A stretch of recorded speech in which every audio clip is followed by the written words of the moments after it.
What's going on, man? We're back. Sorry about that. For a new episode of Black Brewers Podcast. What up? 1, 2, 3, 4, 5. We're here. My name is Anthony, as usual. My name is Vin Rames. I have exited from the tunnels and cenotes of Mexico to see you guys. Hello, I'm Philip.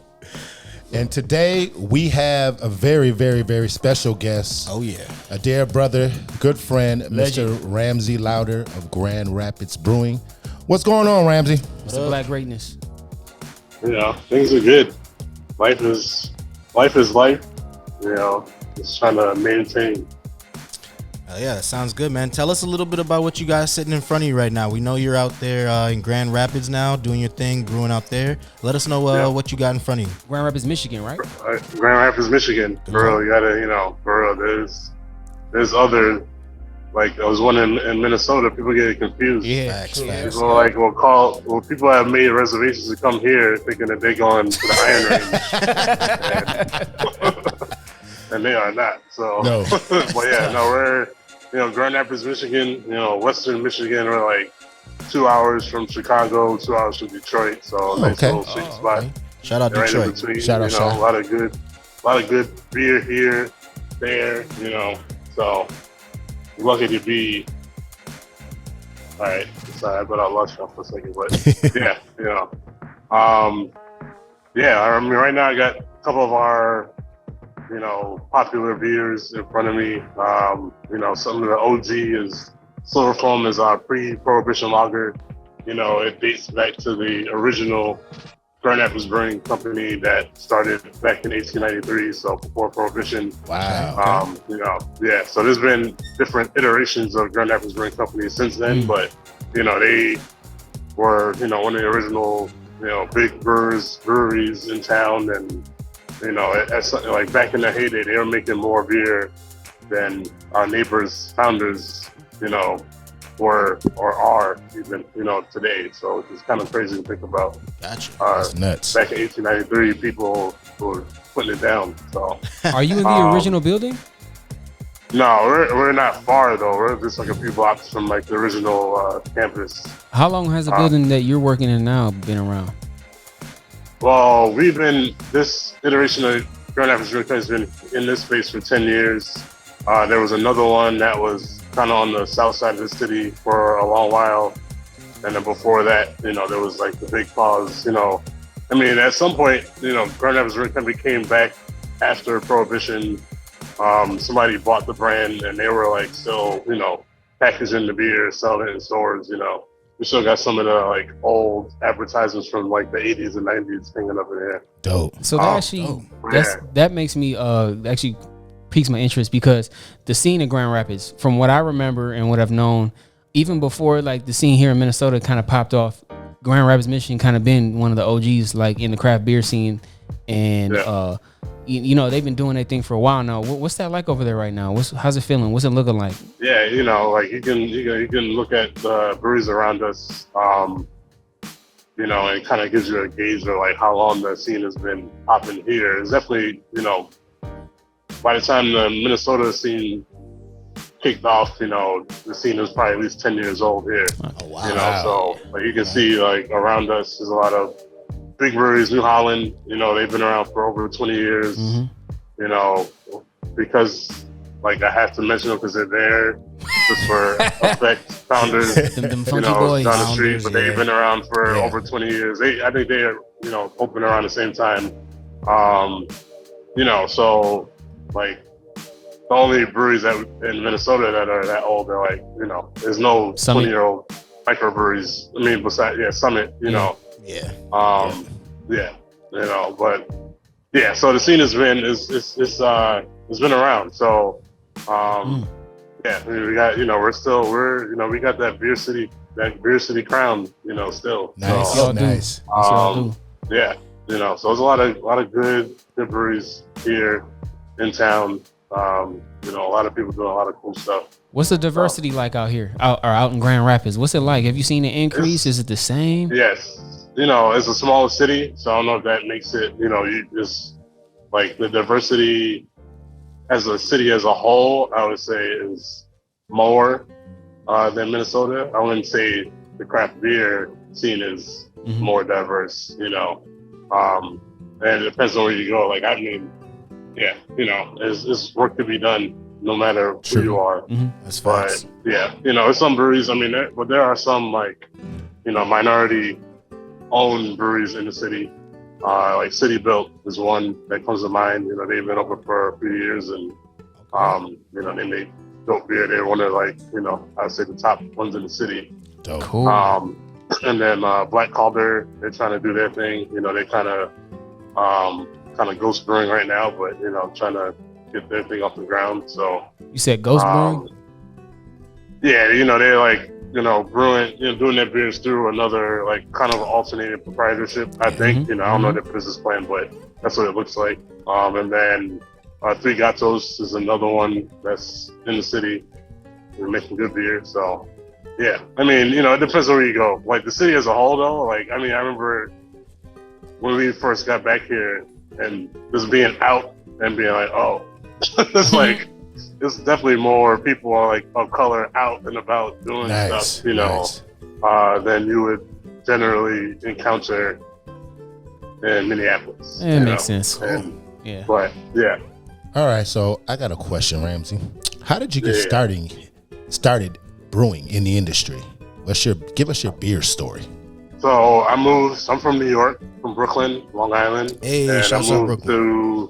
I moved to Minneapolis in 2010, and, you know, kind of that first half of the year, almost first year, I was like, you know, it was an interesting time in my life. You know, I was young. Yeah. I was just trying to figure out, you know, what am I going to do? Who is Ramsey going to be? I don't know. Yeah. You know, and then I got lucky. You know, I met some folks, made some friends who, you know, like I said, 2010. So like 2011, I think, you know, it was right around when, like, Fulton and Harriet opened. Shout out to Harriet, man. And, you know, I met some people who were, like, volunteering, you know, at Harriet, and they were like, oh, you should come down. I'm like, whatever, I don't know. You know, I've been to breweries, but it wasn't, like, in the sense of, it was like a place to go to drink. Yep. And that was it. You know, like, I would go to Brooklyn Brewery on a weekend and just chill and drink some beers. You know, their setup was, you go to Brooklyn Brewery, you buy tokens, so you get 4 or 5 tokens for $20. Each token is good for a beer, and I'm not leaving with any tokens in my pocket. So, you know, you know, and then you could, you know, they had a setup where you could, like, order pizza and whatever to bring inside. They didn't have food, so, you know, it was like a chill spot. But that was it. You know, that was my brewery experience, and at the time, it wasn't the same thing as, like, once I moved to Minnesota, and I was like, oh, you know, this is like a whole culture, you know. Yeah. So yeah, I started volunteering there, and then, which meant, you know, like, I was checking IDs and, like, selling growlers and giving out samples, because back then, you know, there was no real tap rooms yet. You know, it was just like, all you could do is sell growlers and give out samples from your space. Yeah. So Wednesdays and Saturdays, that's what we would do. So I mean, I mostly go down on Saturdays. You know, like, afternoon, we just do that, chilled, and then, like, getting to know people, like, all these people that are hanging out there, volunteering or whatever, you know, either are homebrewing or had been, or, like, grew up homebrewing or whatever, which was, like, a total culture shock to me, because I'm like, you can make your own beer, that's legal. Like, I was like, this is not, you know, y'all moonshining, what's going on over here? But yeah, and then I got into that, you know, like, so I bought a homebrew kit. Shout out to John Donnelly. You know, he used to work at, you know, from Modest, he used to work at Midwest, I think. Oh yeah, that's where I got my first supply. kit. That's where I got my first I'm pretty kit. sure he worked at Midwest, yeah. And, like, he hooked me up, because he was also one of the volunteers, you know, him and Keegan and Kale, you know. So he hooked me up with a homebrew kit, and I started, you know, making little 5-gallon batches at home on the stove, and then I went to hang out with Keegan and Kale and John at their place, and saw, like, their setup. I'm like, oh, this is, like, some next level, you know. Like, even back then, you know, it was, like, fully automated and, like, all, you know, I'm like, I don't know what I got myself into, but I'm intrigued. So Eye-opening. And then, from there, like, once the taproom bill passed, then, like, Danish Man came about and had connections there. And then, it was just part-time in there. I was just working the weekends, checking IDs, picking up glassware, and then that turned into bartending. And then, I was homebrewing through all of that. Well, then they got to the point where, it was like Keegan, Rob, and John Langang were, kind of getting that Danish Man thing off the ground, brewing, like a couple times a week. And, they were like, oh, if you want to learn more, I would just ask questions just about, to make my homebrew better. And I would ask so many questions. They're like, well, you should just come down here and hang out with us while we brew. I'm like, all right, whatever, and then, like, I did that, so I started doing it, like, religiously, and not even thinking about it being, like, I'm going to do this so I can get a job here. I was like, I just enjoy being around it, like, I had a whole other path at the time. Like, I was not planning on becoming a brewer at all, like, I was going to go to physician assistant school and, make some real money, but I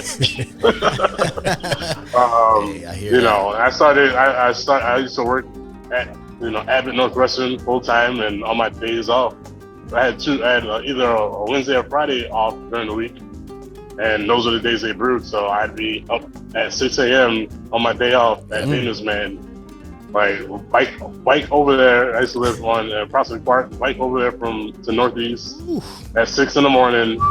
And like, the first while I was just standing around watching, learning, and then it got to the point where they're getting busier, and then they're like showing me how to clean a fermenter or clean a bright tank. And then I would show up, and that's what I would do. And then, I helped grain out, and then, just like the experiences kept stacking. And then it got to the point where, I already, like, once again, I'm not being paid, and I don't even want to be paid. It wasn't even like, I never felt like cheated. I was just like, I don't, I think back, and I don't know, my brain was like not even thinking about like making it a career until it was presented to me by, Rob's mom, Everly. I was there so much. She was like, we have to pay you now because like you are working. You're not just volunteering anymore. Right. Can't Like, be doing and this. it's probably just from a straight up like, liability standpoint. It's like, we need to pay you so if you get hurt, you can get workers comp, or whatever. Yeah, I that think was the conversation, but there's some definitely I was visual. like, I could, y'all gonna pay me to do this thing that I just like, so that kind of got the wheels turning and like, made me make some real heart-to-heart decisions with myself about what I want in my life and career or whatever to look like. So that's why I made the transition, So I approached Rob after that, I was like, hey, if you need help, I'm down. And he was like, I was waiting. He told me straight up, he was like, I was waiting for you to ask. I didn't want to like step on your dreams and be like, hey, you should come work for me. He was like, I was just waiting for you to say something. And then he was like, yes. Like, when can you start? So yeah, it went there. And then, so I spent, I think 3 or 4 years brewing at Dangerous Man. And then we made our first trip to Michigan. And then I worked in New Holland for 2 years. Then we came back for 1, and that was another like 2 or 3 years of my life. I don't even think it was that long. I don't even remember. Ramsey, it was like a year and a half, dude. Hey, it was a lot of lead up to that though before that even opened, So, I was working for them when I was still living here in Michigan. Mm-hmm. But, and then now we're back here. So here's my we're not question. moving anymore. My question about that experience, I was with you through a good portion of that. What did you learn in that time? Because things don't always pan out. Negative things occur. Fugazi shit rises up. Mm-hmm. What did you learn as far as business and going into business with people, handling business and doing business as a business and a person of color in an industry where to start up is the high startup costs are high, so you need investors and whatnot, and the investors are saying one thing and things of that nature. What did you learn throughout that saga? I'll call it a saga because it was a it it was very much. That's a good way to describe it. I mean, I learned like the true meaning of ownership, and like I had a, you know, like a fraction of that in that partnership, and you know, like part of me was like, you know, I understood is like, you know, I didn't put any dollars down, you know, so like that's good. So like off the rip, you know, OPM. like somebody give me a piece is, you know, that'd be a lot. But the way they, you know, presented it to the public was different, you know, and that's where things got tricky. But I mean, like, what would you name? What was a word you put behind how they presented you to the public? What's the verbiage you use to describe that? I mean, you already said it. You know, it was like, you know, fugazi. You know, like, you know, in hindsight, I think things would have been better if I was just an employee. Honestly, like if I was just the head brewer and I could, you know, I'm the head brewer. Like that's it. You know, like, and then whatever.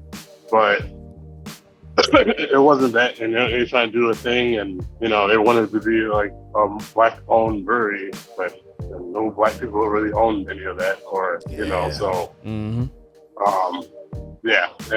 you know it was like looking back for me, it was like, oh, this is an opportunity, you know, like how could I not, you know, so like so many red flags that popped up, and I was like, oh, but this is an opportunity, I need to like see it through or whatever, and you know. Like, I don't think there's anything necessarily wrong with that, but now, hindsight, you know.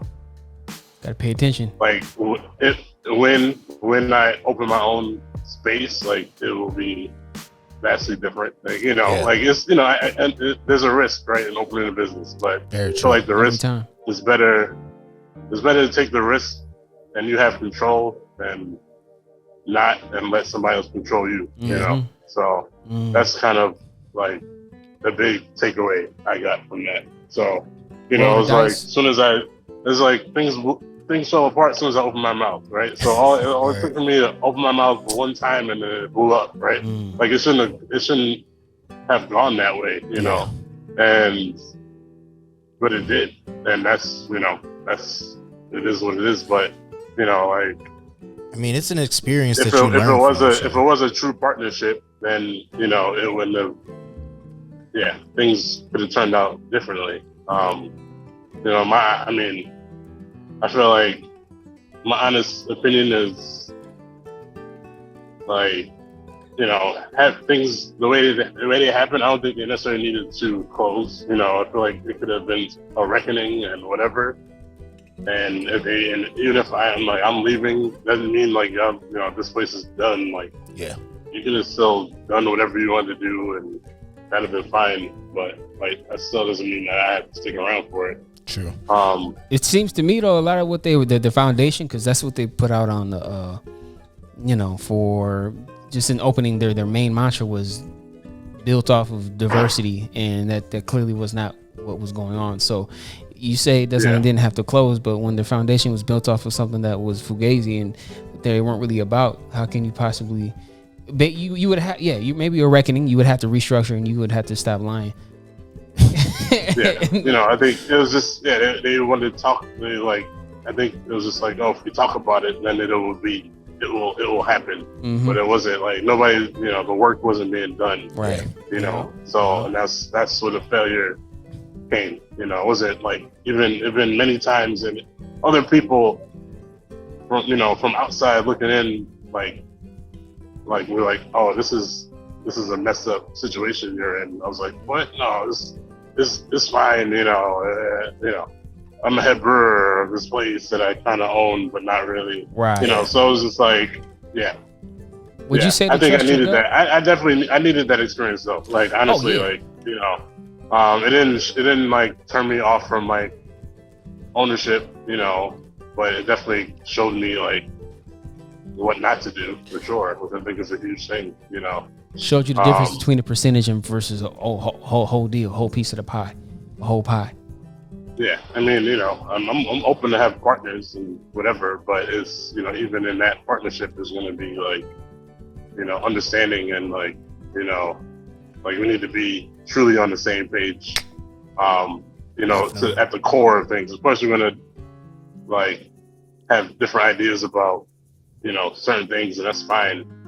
But yeah, if we're going to talk about, being about diversity and equity and inclusion, then, you can't just half be about it. Yeah, exactly. Yeah. Well, one thing I liked that you said was talked about the hindsight of looking at it, but you actually went out on a limb and did something, and I'm pretty sure, I'm just guessing here, that there was more positives and negatives coming out of it, more connections, people you've met. So how did that experience help you in your next endeavor or at your next place?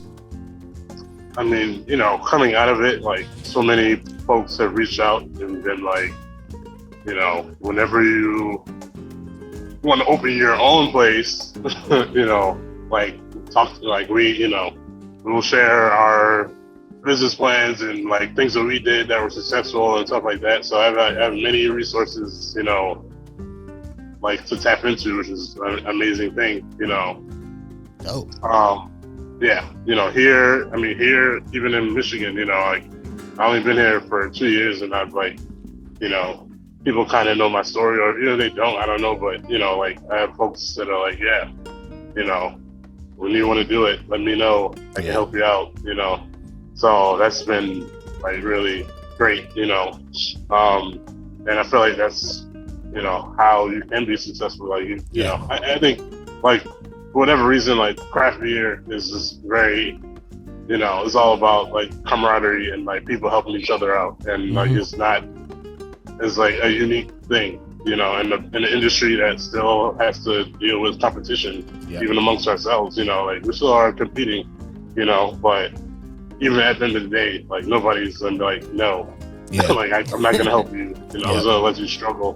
People are always there, which is an amazing thing. So yeah, it's not like the retail world where I came from, where like, oh, we want to shut you down. You know what I'm saying? Right. Competing. Yeah. It's more like, okay, we want to win, but also we want everybody else to win as well. It seems less insecurity within the this industry as well, because people be like, you're wearing a competitor's shirt. I'm like, bro, how you sound right now? Right. Yeah, I'm wearing a shirt, man. It's better than the one we got. Exactly. Okay? Like, it's tight. I like it. We made a collab with them. So moving forward, though, you're now in Grand Rapids. You're the head brewer out there as well, correct? Yep. And so transitioning over to Grand Rapids, when you are walking into your brewery now, how does that make you feel? Because you came from, the situation that we were just talking about. Turbulence. And now you're out there and you look good, you sound good. When I saw you, you looked happy in your situation now. So is that a correct assessment or? Yes, like I got lucky finding this place, finding a head brewer job, they're not a dime a dozen, so True. Timing worked out for me. And then like this place, like I said, they've been around, we just had our 10-year anniversary, so Congrats. they shut down for COVID, from April or like November 2020 to April 21.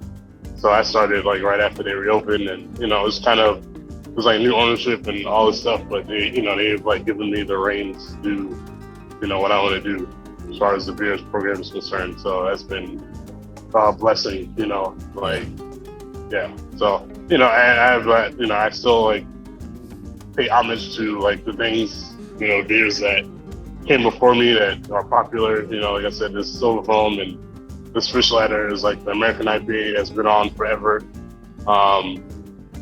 But, and I've added a bunch of my own recipes and gotten like good feedback. And speaking of, what's your favorite recipe that you've made?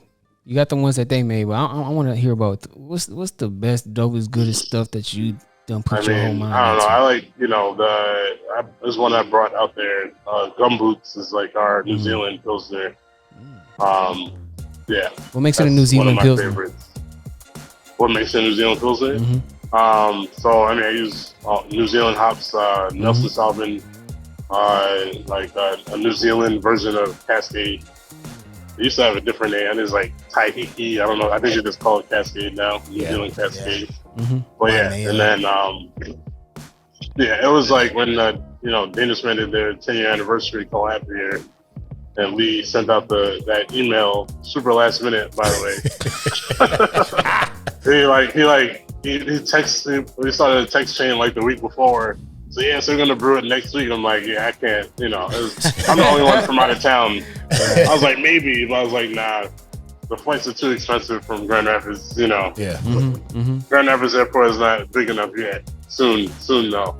But yeah, so but I mean it was like the recipe was like pretty similar. So only difference, like they added a Phantasm to the anniversary beer. So like I was literally like brewing my gumboots, in that same like kind of timeline. So I just did it and kind of tweaked it, to be similar to the anniversary beer. But yeah, no, that's one of my favorites. Like cool. My hazy is popular. Hug Juice. Hug Juice? Yeah. That sounds that sounds familiar, Ramsey, and I like it. Yeah, this is like one of the first recipes that I brought here. Yeah, it was, the name was kind of like, it was like coming back after COVID. So, people are backed up, coming back out, people not doing their elbows anymore, starting to hug a little bit more, Right. So there's a little juice to get you there, get you over the hump. I got a question, Ramsey. How do you go about writing recipes? What is the minutia for you to be inspired? I mean, I use like style guidelines as a starting point, and then try to like go off from there using, mixing in like ingredients that I'm familiar with, and like, write those into the recipe, and techniques as well, like that's a big part, technique, especially with like hazies and stuff like that. And, this is one, like, I mean, like Hug Juice, for example, like the first like 2 batches that I made, I was like, I hated them. I was like, this is trash. Like I swear, like the first one I was ready to dump it, and I was like, I can't. And it was fine. It's the whole people, But then like I finally hit a stride, and like I literally made changes. It was like, all right. And a lot of it was like learning the system. The brew house is different from any brew house that I've used before. It's like a direct fire, so it was like, all the heating element is only on the bottom, so you can like scorch. I don't know. It's just a different thing. I feel like hops react differently in that kettle than they would in like a steam fired kettle or whatever. But I was like trying to dial, like trying to really tamp down the bitterness, and it was like way too bitter. I'm like, why? I didn't add any bitter hops to the boil. Doesn't make any sense, But like figuring all these different things out. And so it's, writing a recipe is one thing, but then executing it is another thing too. Yeah. Speaking of recipe execution, that Baltic Porter I was talking about. What's up with that? You making that again? Have you made it again? Do you want to make it again? Because I like that one. I haven't made it again, but I would make it again. Like for sure. I mean, I love that style of beer. Definitely. We're like, I'm hitting like a good stride with, like I said, when I started here, it was like new ownership, so a lot of folks didn't really know the ins and outs of like the production before. So I spent almost 2 years, like piecing it together on my own. And I think I finally hit a stride where, like we have a lot of space. We have the capacity. Like we had a bunch of 15 barrel tanks, and we're only a brew pub. Like that's not necessary. Can upscale. So it was, it's like, whatever reason, it is what it is, and that's what I have to live with. And I'm like figuring out ways to work with it, and then also like figuring out, I was like, I don't need to even brew half a batch. I can brew like, instead of brewing 8 barrels, I can, come out with like 5 or 6. So that way I can like keep beer fresher, be able to put on more styles. Like we have 18 taps. Okay. Y'all got enough to work. So that's it's a lot to work with. And probably 6 or 7 of those are flagships. Or like ones that were around before I started, and then the rest are like newer recipes. So yeah, being able to like cycle through beer faster, give me the opportunity to like take a chance on a Baltic Porter, That's not a chance. That's a swoosh, baby. That's a layup. Swoosh for real. that's a Steph Curry 3. Yeah, like my ultimate goal is to not have any beer or any batch beyond for more than 90 days. Okay, that's a good like goal. 3 months. Yeah. It's like, for us, for a brew pub, and that's where I'm at right now. And maybe in 6 months I might be like, 60 days. We'll see. But Yeah. Do you feel for now, like that's I think an achievable goal, and that's what I'm working towards right now. So yeah, I mean, it's just like, it goes back to like figuring out the system. It's like more than even just brewing and like scaling things down and figuring out what works well for the traffic we have here. Like we're right in downtown, so we're right next to a big arena. So like a lot of our business is dependent on that. So we have like Van Andel they host the Detroit like AA hockey team, Griffins, and then the Denver Nuggets like G League team. Cool. Wow. The Gold. So we got that, and then we get concerts here, like big ones. Like was it WWE was here last week? Shout out so WWE. Yeah. I figured you like that, Anthony. I know you. We the ones. So speaking of the clientele you receive, a lot of people come to Grand Rapids, to the area you're at, the downtown area, to come get the brews and whatnot. Do you feel, based off of the fact that Grand Rapids has been a beer city for so long, do you see, or do you notice, or maybe not, an increase in the beer IQ of your clientele? Do you because I feel like a higher beer IQ clientele would appreciate a Baltic Porter, something like that, as opposed to just coming for a hazy or things of that nature. Do you see any increase in the beer IQ? Or yeah, I mean, it depends on a day of the week. Like we have it's a Michigan thing. It's like mug clubs is a big thing here. So, like you can sign up for our mug club. It's like $55 for the year. You get a mug etched with whatever you want on it. Oh, and then you get deals. So like Mondays is Mug Club Mondays. So that's where you typically get, the people, the beer connoisseurs that come in and, they already come with like a high level of knowledge, about beer. But then, like I said, when we have those concert days, then you get people from all over. Yeah. People come from out of town and they just want to come in here, have a couple beers, eat some food, and then go, do their thing. So they're not necessarily, some of them like seek us out, Grand Rapids Brewing Company, been around for 10 plus years, but then there's people who just, they'll just come and order our silver foam because, they can't lose. Like, I'll just have a light lager. Yeah. What's your light lager? But I need a Budweiser. Yeah. There you go. But here you go, So, yeah, we get a mix, it's all over. All right, cool. As far as like clientele and beer knowledge is concerned. Dope. I'm gonna switch gears a little bit with you and talk about the BCC, because you are a founding member, correct? And all three of us brothers here are involved. And so could you tell us a little bit about how that came about? Yeah, I mean, when I was back, trying to open one, and I think, at that point, in my brewing career, like, it was like clear there weren't many people of color around, like in any place that I worked at. And like opening one, I felt like I didn't want to walk into like the place that I own or whatever and still be the only person of color in there, Mm-hmm. Yep.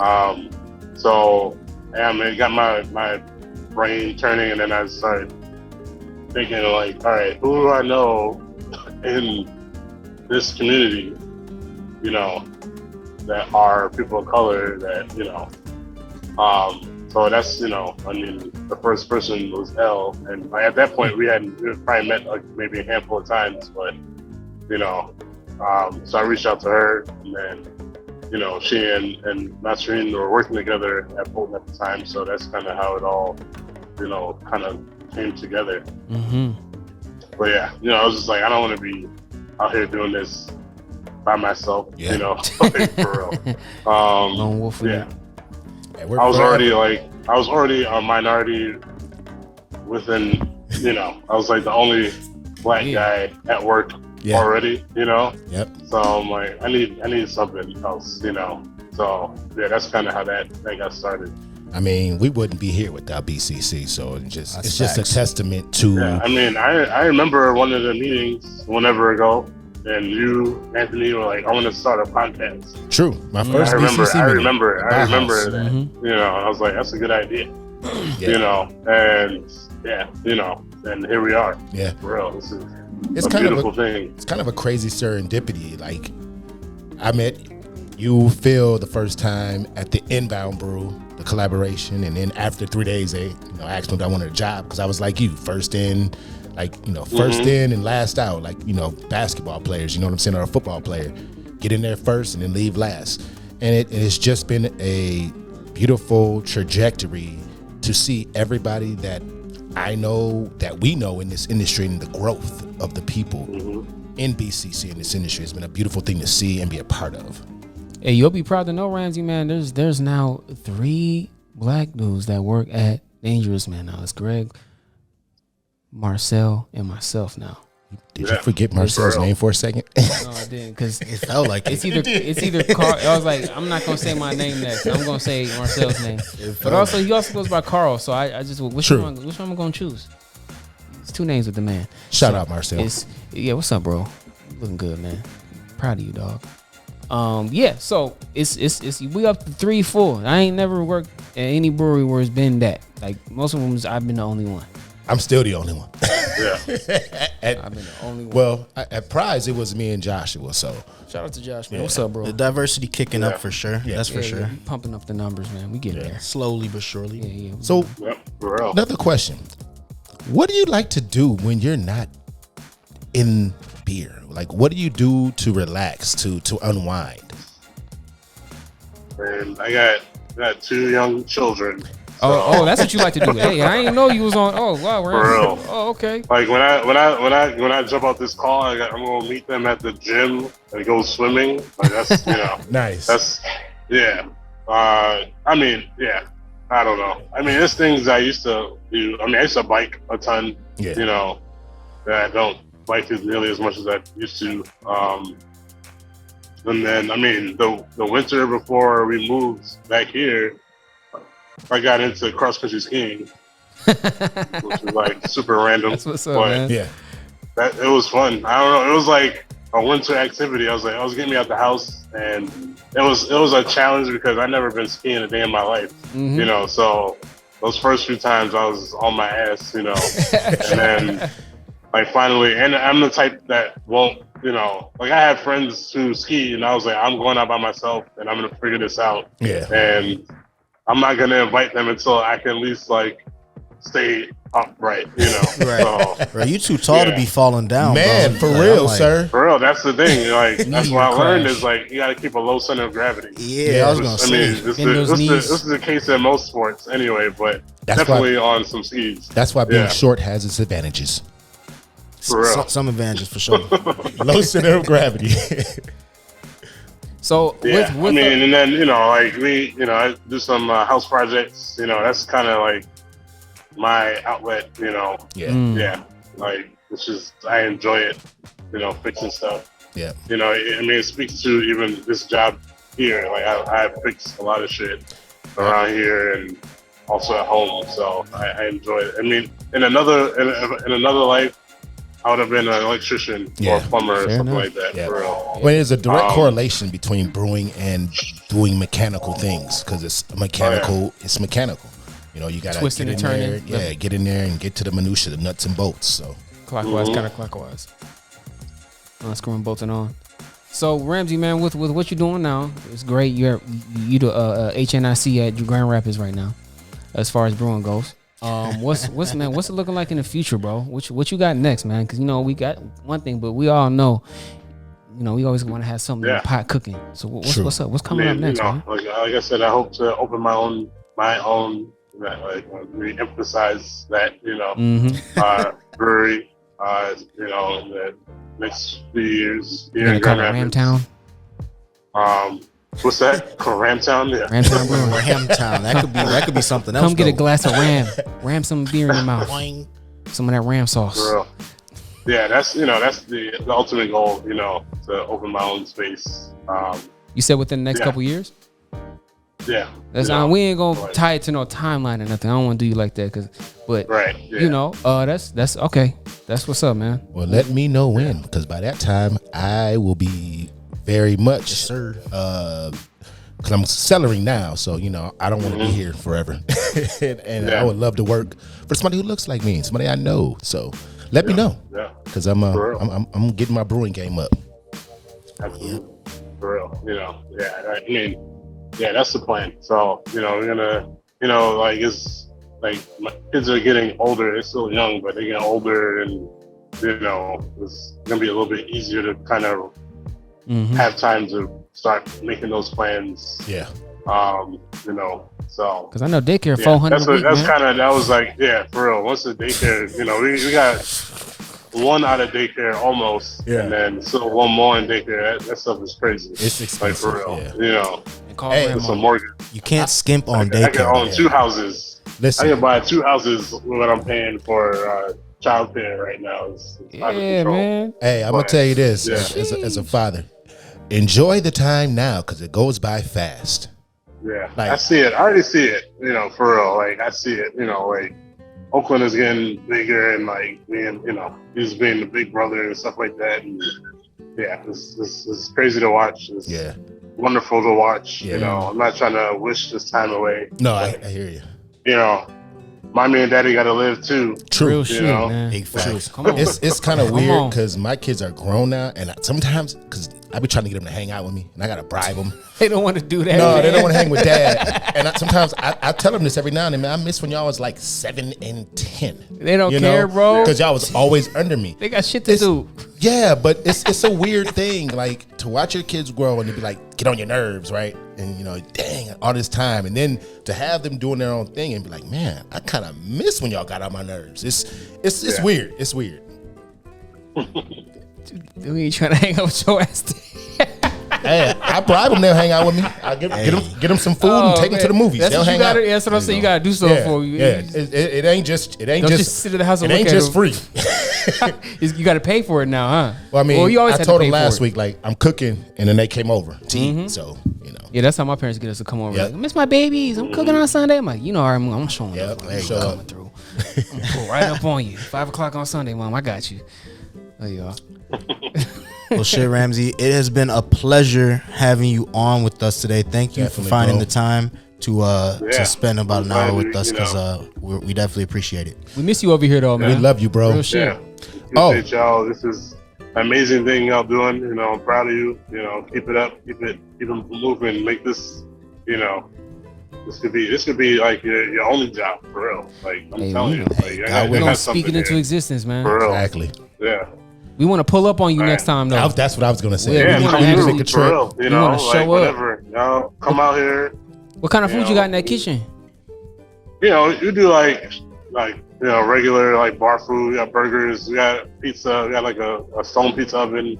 Oh, nice. Salads, wings. So speaking of we're that, trying to what's up? Do you brew any beers to pair with some of the menu items? Do you like I want to make this beer because I know this IPA is gonna go good with this pizza, or it's gonna taste good with this salad, or maybe this Baltic Porter make these saucy ones good. We do like a pizza of the month feature, so like they'll switch up, like a new pizza, and then we try to like pair, beer with it.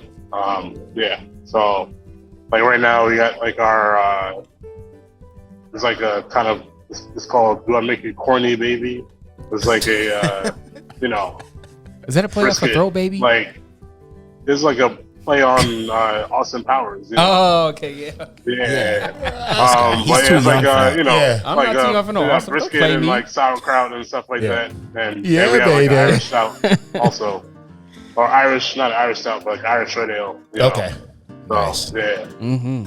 But yeah, no, we try. You know, like we're still like all of us are still, you know, are new relatively to GRBC. So you know, the folks that do the food are trying to, you know, they're working on like a new like a dinner menu which we don't have currently. So they're trying to elevate that and like have like you know, we got a brunch menu and stuff like that. So you know, hey, once y'all get that brunch going, y'all know y'all finna be real cracking on your show. Once y'all get that brunch going, oh yeah, get them drag brunches popping. We do brunch. You know, like brunch is popular. So we seem to bring back the Bloody Mary bar. That's what I've been saying. Real talk. Drag brunch, Bloody Mary bar with some mimosas. I don't know, some beer mimosas or something. Look, y'all gonna figure it out. Are you gonna be at CBC this year? No. I'm taking a break this year. Okay. Yeah, I'm an every other year type of person. Got it. I'll see you next year. You gonna be at Barrel and Flow in Pittsburgh? It's not too far from you. Maybe I need to look at our summer calendar. You know, that's one that I haven't been there, but I want to go to. So we will be there this year. Yeah, we're gonna be there this year, man. All we should pull up to that. It's August, I think 14th, August 12th. 16th. Yeah, something like that. It's the 12th. Second week of August, something like that. Yeah.